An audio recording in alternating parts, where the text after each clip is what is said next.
Эфир абхазского телевидения продолжает русская служба новостей. Здравствуйте. Сегодня в выпуске.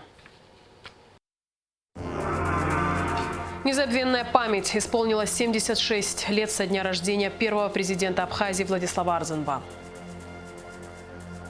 Инспекция ковид-госпиталя. Министр здравоохранения Эдуард Бутба совершил рабочую поездку в Гудаутскую ЦРБ. Открытым голосованием в Ачамчире единогласно утвердили главу района. 14 мая первому президенту Абхазии Владиславу Григорьевичу Арзанба исполнилось бы 76 лет.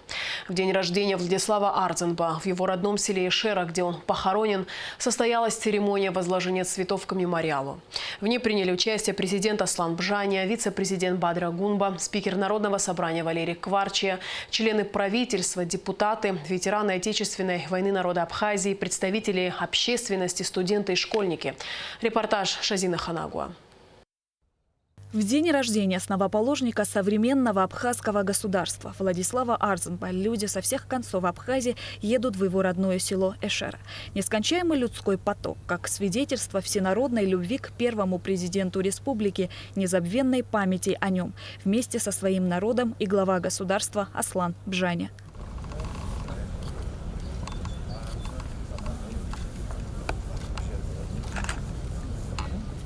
В политике Владислав Арзанба появился неожиданно, но это появление было ярким. И в жизни всего нашего народа это событие стало отправной точкой новейшей истории Абхазии. Борьба за права народа Абхазии была делом всей его жизни. В один из самых сложнейших исторических периодов, когда казалось, что весь мир был против маленькой Абхазии, он сумел отстоять не только права своего народа, но и само государство.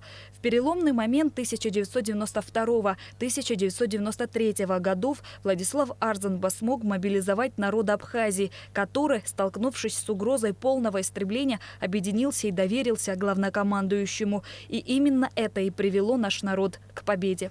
Каждый раз, когда расцветает этот день, 14 мая, сразу вспоминается наш Владислав. Его имя навечно связано с историей современной Абхазии. Современной истории Абхазии. И мы имеем героя, которого надо ценить, имя которого надо хранить, которое связано навсегда с народом и с этой землей, с нашей Родиной. Мы должны научиться ценить то, что мы имеем. У нас есть такие имена, на которых можно равняться. И нам, нашему поколению, и всем будущим поколениям.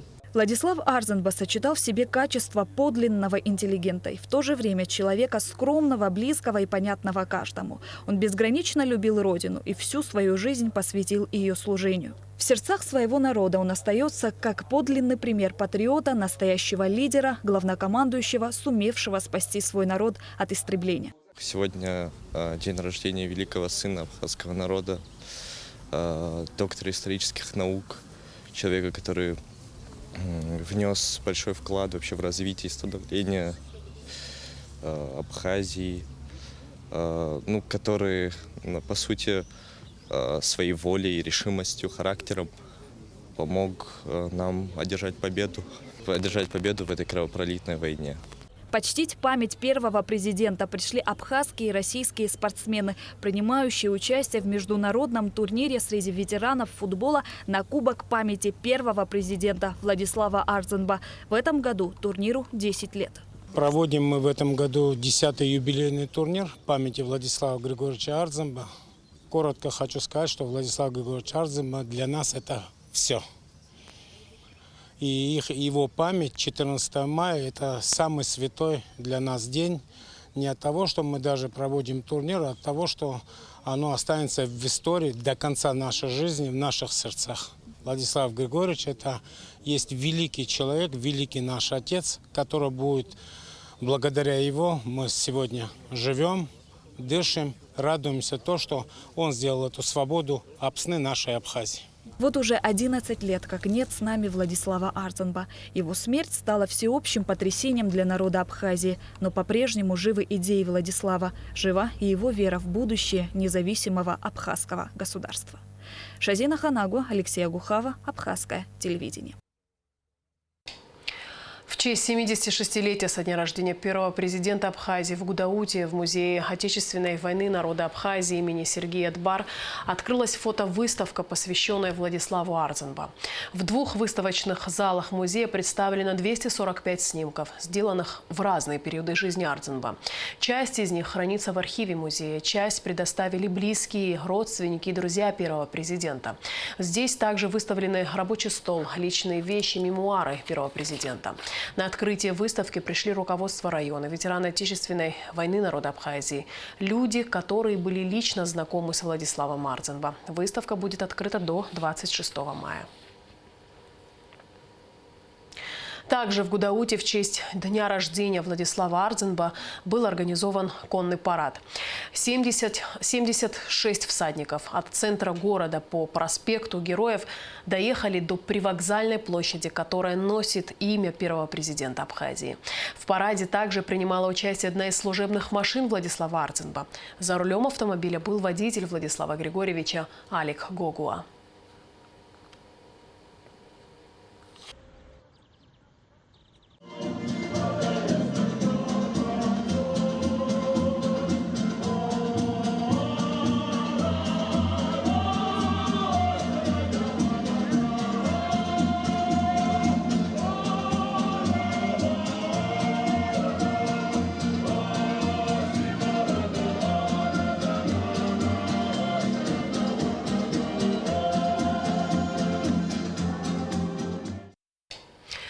А в Государственном музее боевой славы состоялась премьера фильма «Машины времени». Это не просто фильм о машинах. Это истории из жизни первого президента Абхазии Владислава Арзанба, рассказанные его водителями. Меценат проекта – компания «Амобайл». Это событие стало семейным мероприятием, на котором собрались родные и самые близкие люди Владислава Григорьевича. Вместе с ними фильм посмотрела и наша съемочная группа. Репортаж Сарии Кварацхелия.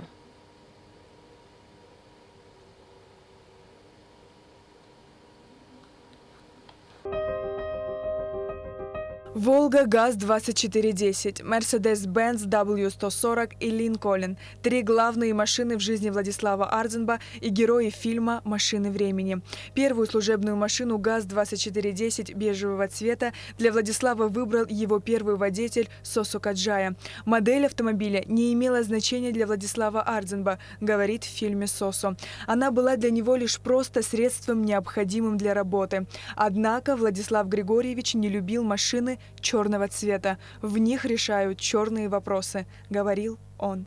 Я взял машину, затемнил. Стекла затемнил, сзади занавески поставил там. И выезжая, подъехал к нему, посадил, сели, мы едем, и он говорит, там соседи встречают, он каждый, здоровался, руку поднимет, там, доброе утро.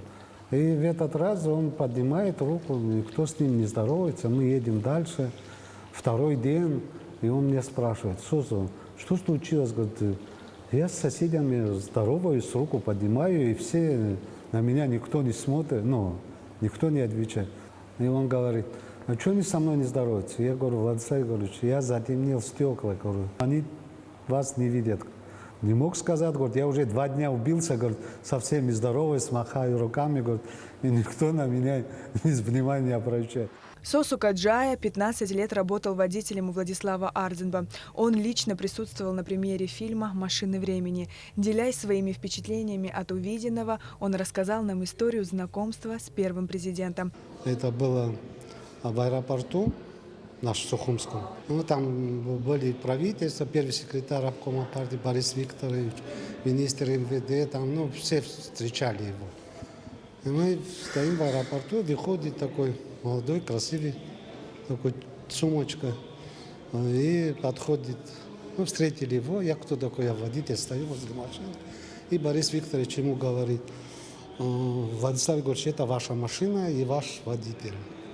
Он подходит и со мной поздоровался, говорит: Владислав Григорьевич, я говорю: Сосо. Очень приятно. И,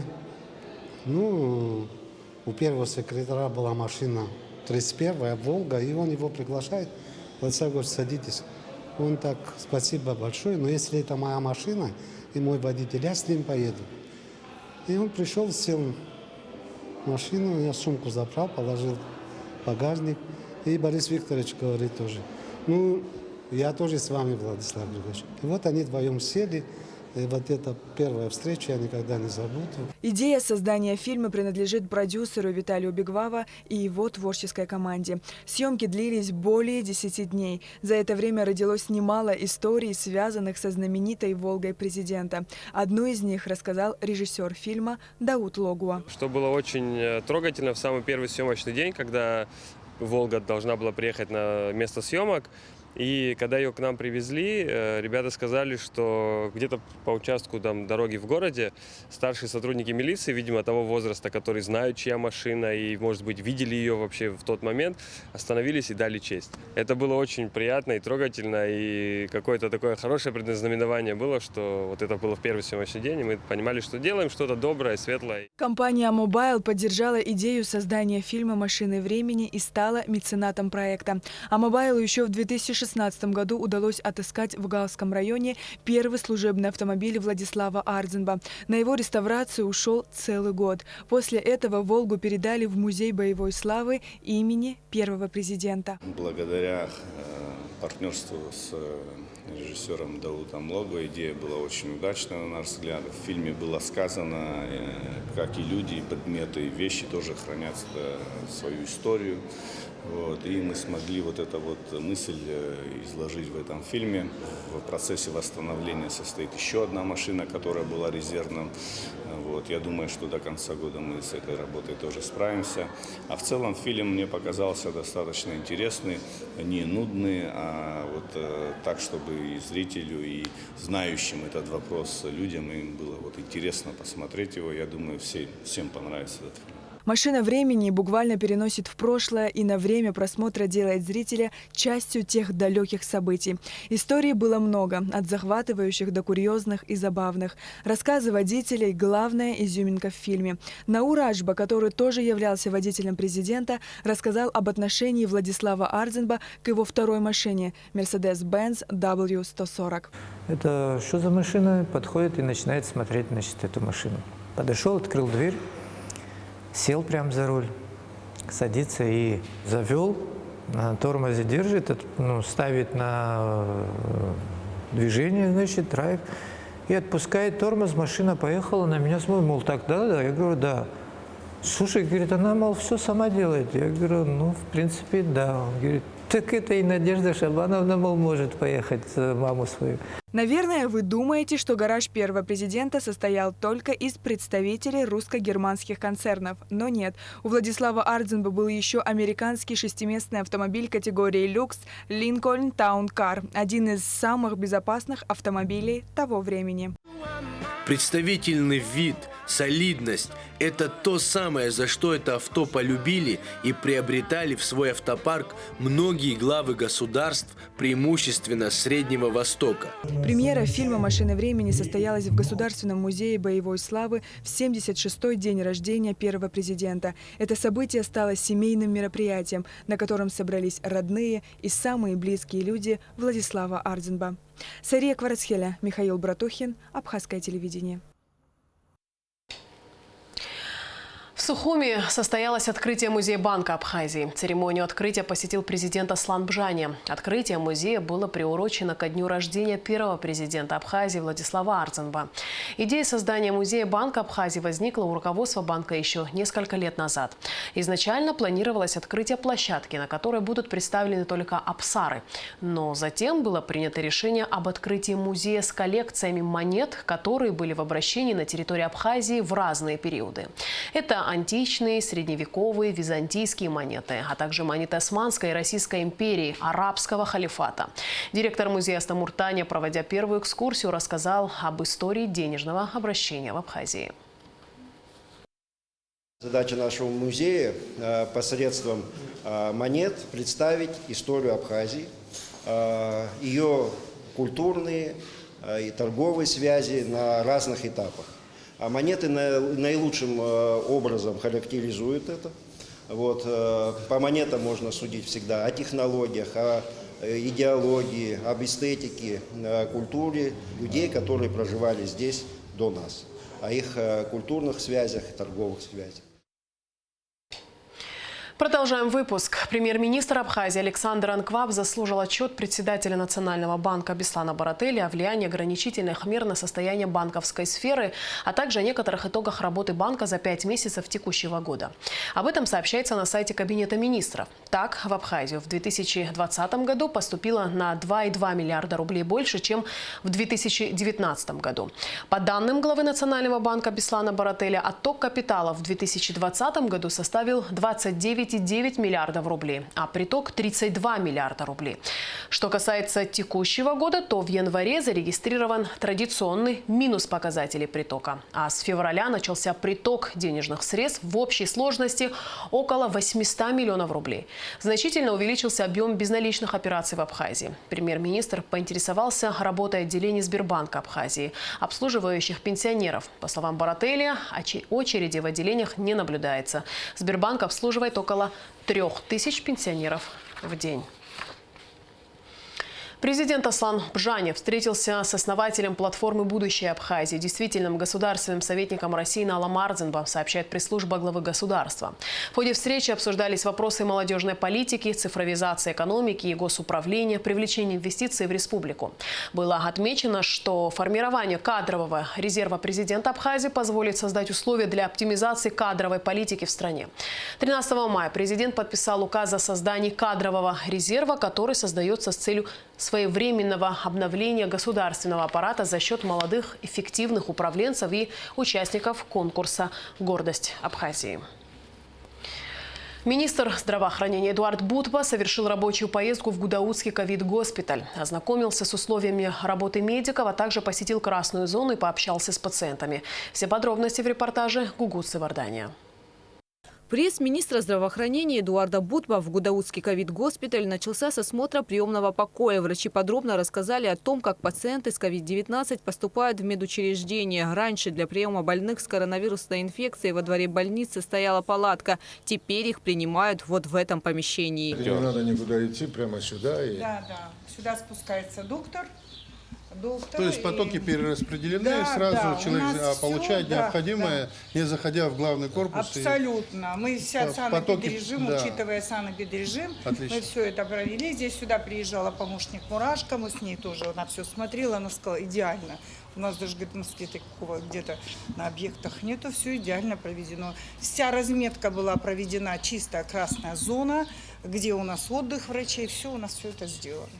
Медики рассказали, что прием организован и для беременных женщин с положительным диагнозом на COVID-19.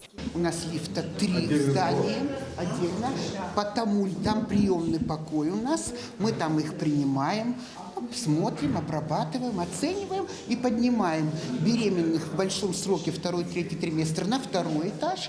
А 3-й этаж у нас было как гинекологическое отделение. Операционное там у нас находится, если нужно делать кесарево сечение, ковидное. Если все, что не ковидное, мы не принимаем сюда, отправляем в Сухуми. Но если экстренно, тогда хирургия нам предоставляет свою операционную, мы там делаем. Пожалуйста. Далее министр здравоохранения вместе с медиками и главой администрации Гудаутского района Багратом Боджго, главным санитарным врачом района Ингой Чанба и главврачом больницы Хаджаратом Шамба направились к кислородной станции, которая была установлена недавно. Врачи рассказали, что это для них большая подмога, а на случай форс-мажора рядом стоят кислородные баллоны. Это резерв. Кроме того, Инга Чанба рассказала, что Гудаутская СС по-прежнему ведет и наблюдает очаги распространения COVID-19.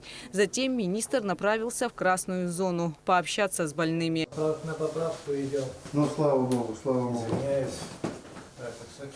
Хорошо. Сейчас вам легче, наверное, так лежать. Пишите, как вам легче, лежите. Управляйтесь быстрее, это самое главное. Возвращайтесь к своим семьям, к родным, близким. Что от нас надо, от коллег, от врачей. Мы здесь готовы выслушать, помочь. Если при необходимости. Какие-то есть пожелания, может там лекарства, что-то не хватает?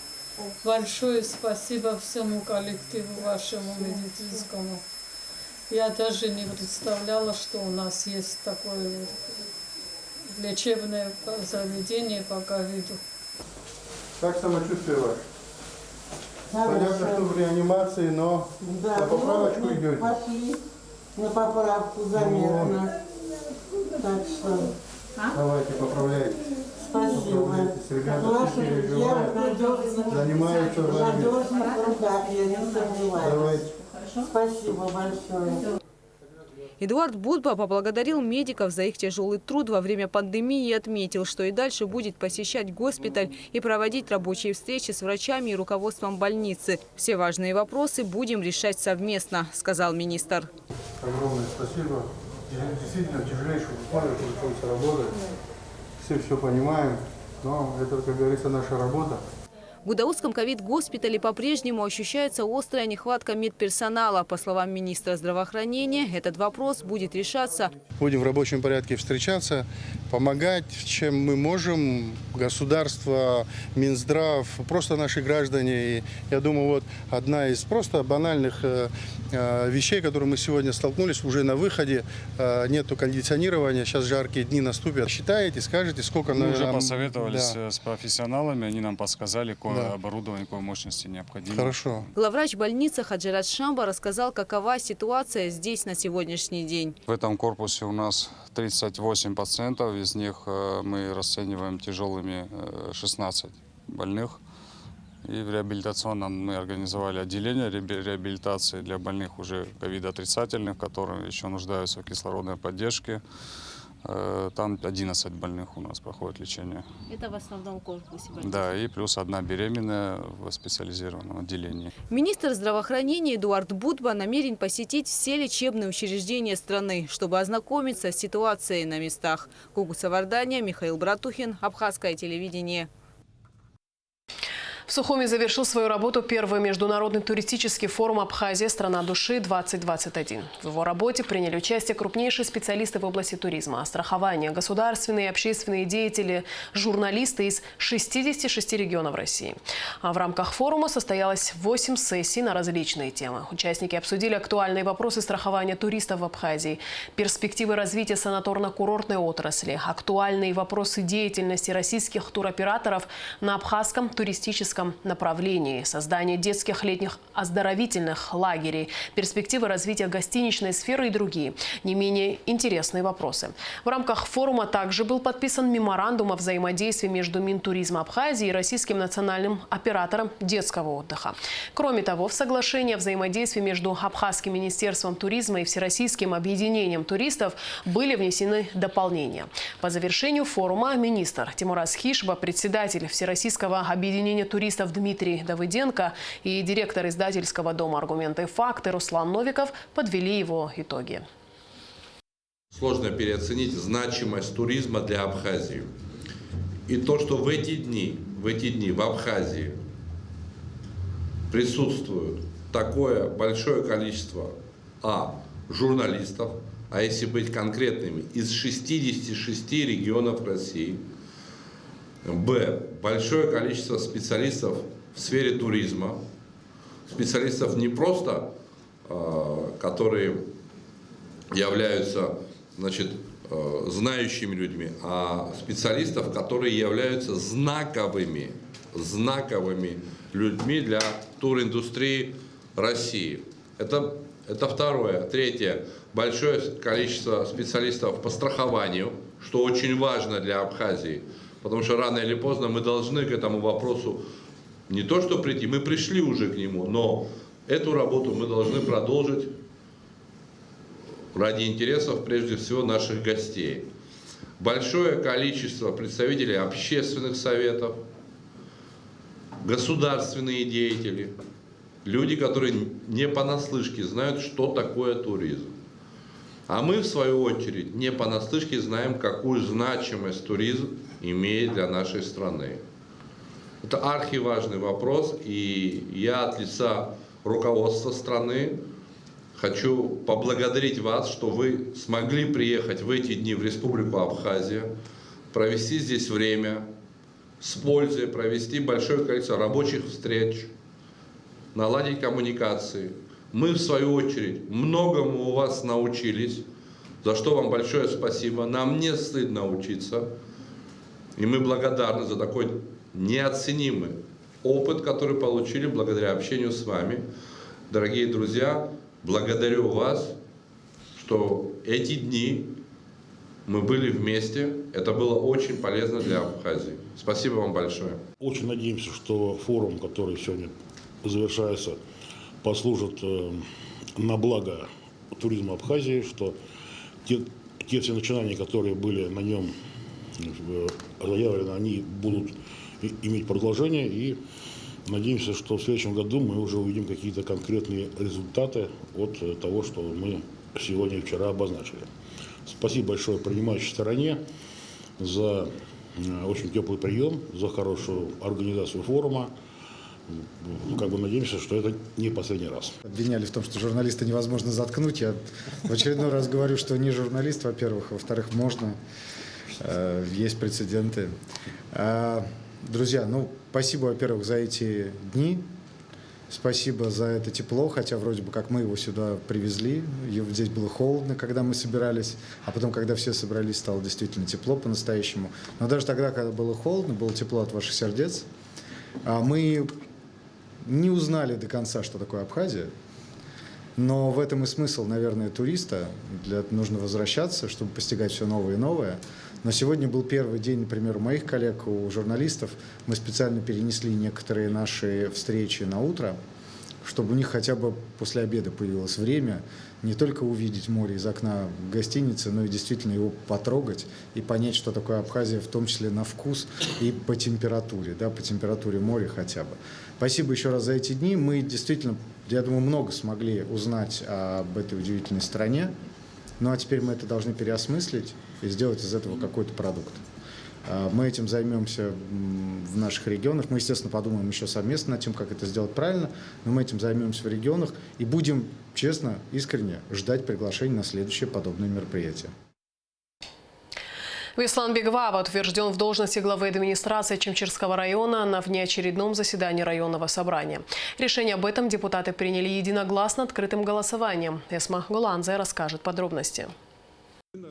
Для согласования кандидатуры Беслана Бигвава на должность главы администрации Чимчирского района собрались все 32 депутата районного собрания. Перед началом голосования депутаты задавали Беслану Бигвава вопросы о планах и перспективах развития района. Одна из насущных тем – готовность района к приближающемуся летнему сезону. Как известно, туристический сектор здесь развит слабо. Кроме того, район не может похвастаться высоким сервисом и разнообразным досугом. Мы чем можем привлечь? Каким-нибудь экотуризмом. То есть продукты, питание. Вот здесь на площади, например, каждое второе воскресенье или 2 раза в месяц организовывают эти ярмарки. Но помимо того, чтобы там продавались какие-то продукты качественные, там мед, вино, что бы мы ни имели, еще какие-нибудь колоритно, нашего абхазского колорита, что касается. Но эта тема интересная, русские приедут, отдыхающие, это нам самим будет интересно. А если там озеро Рица может своим озером привлечь, там Новоафонская пещера пещерой, поставить упор, например, на вот такую ярмарку, на летний сезон, на летний период, это же идея, ее же там много денег не нужно, поставить прилавки, огородить и вот как бы это реализовать.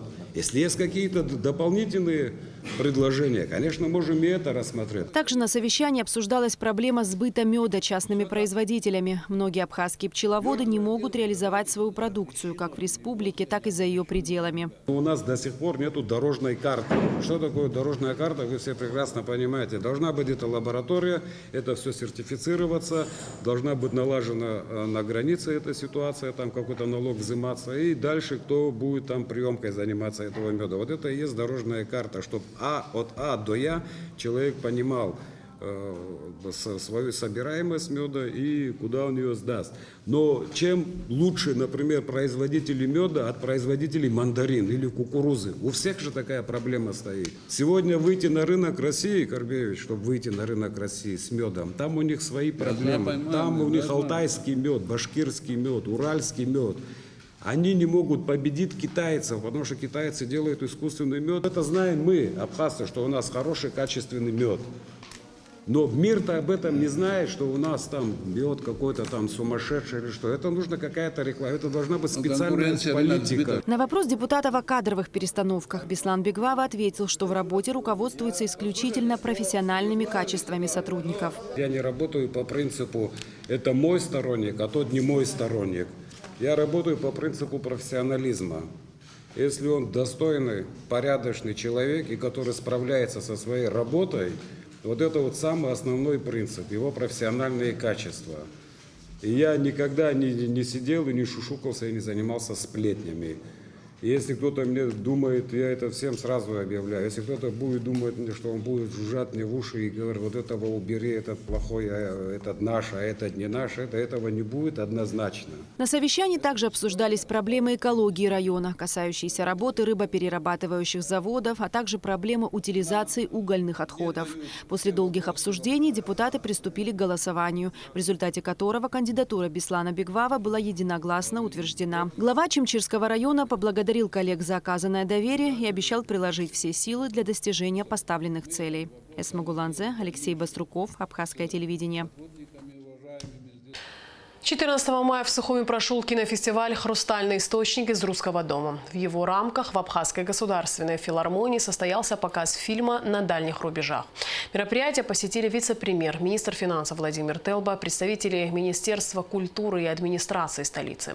Чтобы представить фильм в республику, приехали режиссер киноленты Максим Дашкин и член оргкомитета актриса Екатерина Волкова.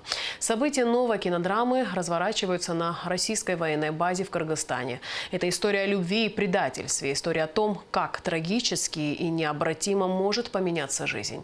Кроме Абхазии, фестиваль также пройдет в странах СНГ, Южной Осетии и на Кипре. Его задача – познакомить зрителей с современным российским кино, способствовать общению между яркими представителями киноиндустрии России с их зарубежными коллегами. Перед показом фильма наши корреспонденты пообщались с режиссером киноленты и членом оргкомитета кинофестиваля. Фильм «На дальних рубежах» – это любовный треугольник на российской военной базе. Я думаю, тот факт, что наш фильм был приглашен, связан с тем, что и в Абхазии тоже есть российское присутствие, военное присутствие в том числе. А что касается, что интересовало меня именно в этом фильме и так далее, это то есть, наличие российских семей, российских военнослужащих на территории постсоветского пространства. И вот это почему было интересно мне. Я думаю, именно поэтому этот фильм интересен и для показа здесь.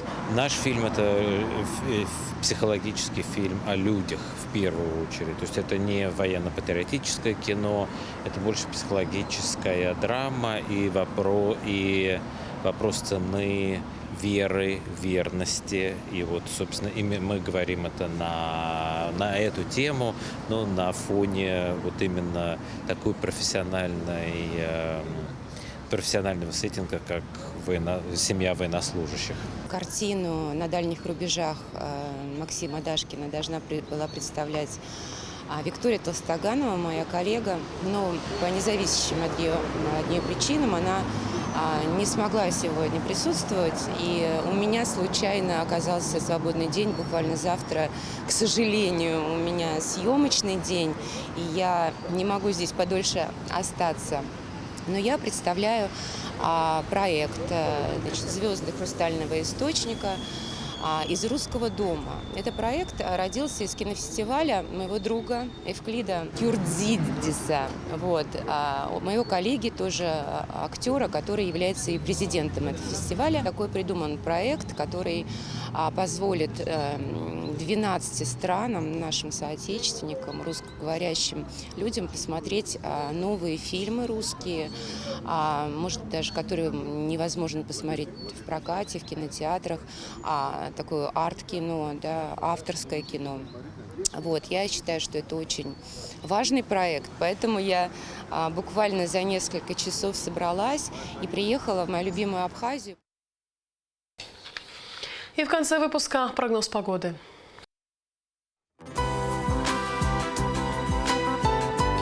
По сообщению Гидрометцентра, в выходные дни 15 и 16 мая в Абхазии ожидается малооблачная, жаркая погода. Ночью и утром местами возможен туман, высокий уровень ультрафиолетового излучения, сильные магнитные бури. Температура воздуха ночью плюс 11-16, днем 23-28 тепла. Температура моря плюс 15. И на этом наш выпуск завершен. Всего доброго и до встречи в эфире.